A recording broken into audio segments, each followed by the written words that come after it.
Ciao musicofili e benvenuti a questo nuovo video test. Proviamo oggi la Blackstar Series One 50.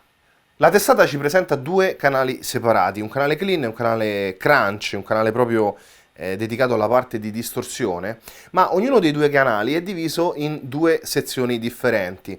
La parte clean è divisa in bright clean e warm clean, mentre la parte crunch abbiamo un segnale crunch e un canale super crunch. In realtà la divisione è molto semplice e viene controllata o attraverso una pedaliera dedicata oppure una pedaliera MIDI, perché la testata è completamente MIDI e può essere utilizzata anche in combinazione con vari multieffetti ed altri rack, oppure attraverso questi controlli che abbiamo a disposizione sul pannello frontale, che vanno a pilotare anche la nostra pedaliera che è sotto i nostri piedi.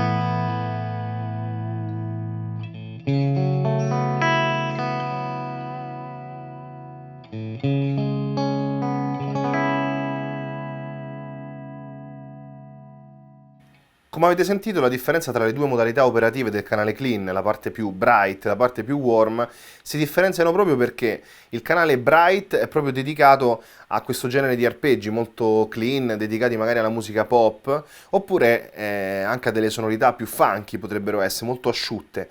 Viene fatto proprio un piccolo taglio sui bassi, mentre la parte warm è un clean più robusto, più caldo, più corposo, che possiamo utilizzare anche per delle parti solistiche, anche in altri ambiti musicali.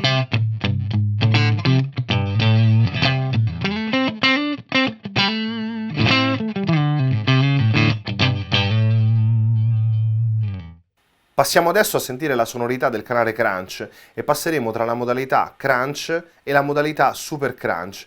Adesso utilizziamo il drive circa a un terzo e il controllo ISF, del quale parleremo dopo, è esattamente a metà.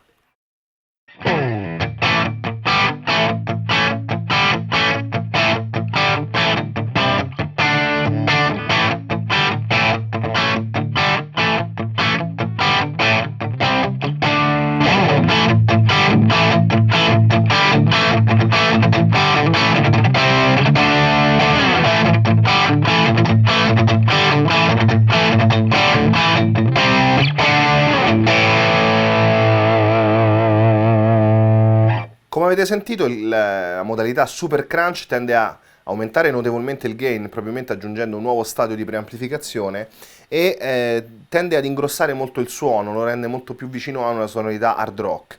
Se andiamo a tirare sul gain, sentirete che le possibilità di utilizzo a livello di genere di questa testata sono molto variegate, perché possiamo passare da un clean molto pop, come abbiamo sentito prima, a una sonorità più bluesy, a delle ritmiche rock, hard rock con il canale crunch, e con il super crunch possiamo arrivare a dei livelli di gain veramente estremi.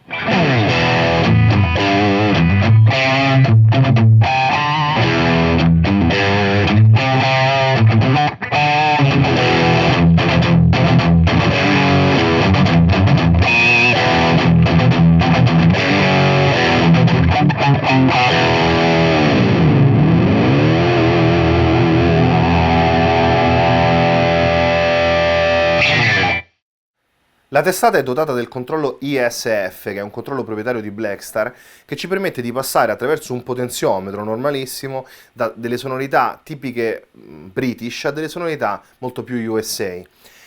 Ovviamente, avendo un potenziometro, non uno switch on-off, ci permette anche di avere tutta quella serie di sonorità intermedie che sono quelle coloriture che ci permettono di avere molte possibilità con questa testata.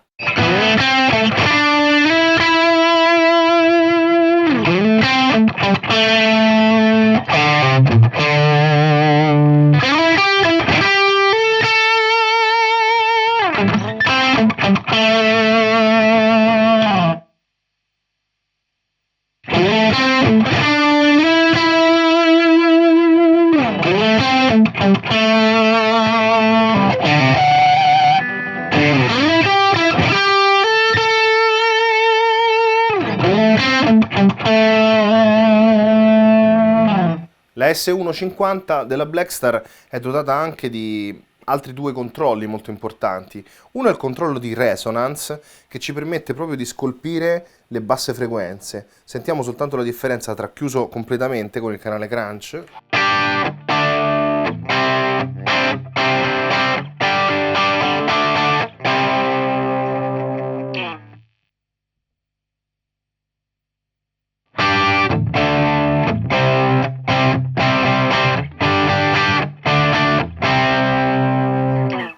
Come avete sentito, il controllo di resonance ci permette proprio di scolpire quelle frequenze basse che ci vanno ad arricchire un po' il suono, lo rendono più rotondo con il controllo al massimo. Ovviamente con tutte le sfumature intermedie che vanno a colmare proprio la necessità di suono a seconda della situazione musicale, ovviamente. Adesso passiamo anche a sentire questo controllo di power che va a modificare il wattaggio della testata dai 50 watt ai 5 watt.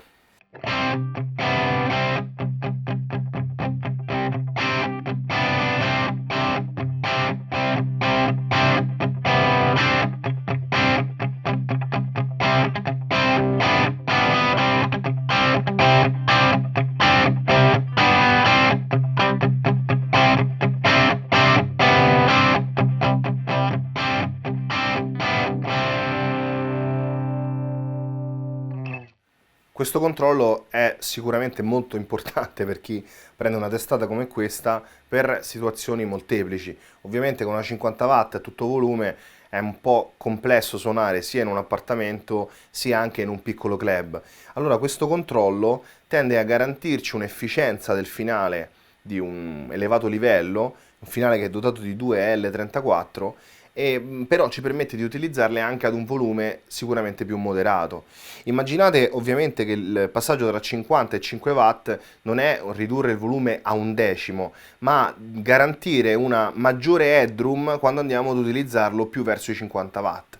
Ovviamente il finale tirato con il controllo power a 5 watt ci permette poi, regolando alcuni volumi, soprattutto dei canali singoli, sia della parte clean sia della parte crunch, di avere delle sonorità efficaci comunque anche a bassi volumi. Abbiamo infine un'uscita di linea che può essere sia bilanciata con un cavo XLR, sia sbilanciata con un semplice jack oppure con un paio di cuffie, che ci permette di suonare anche completamente isolati dall'altoparlante. Infatti funziona e rimane attiva anche quando lo stand-by è chiuso.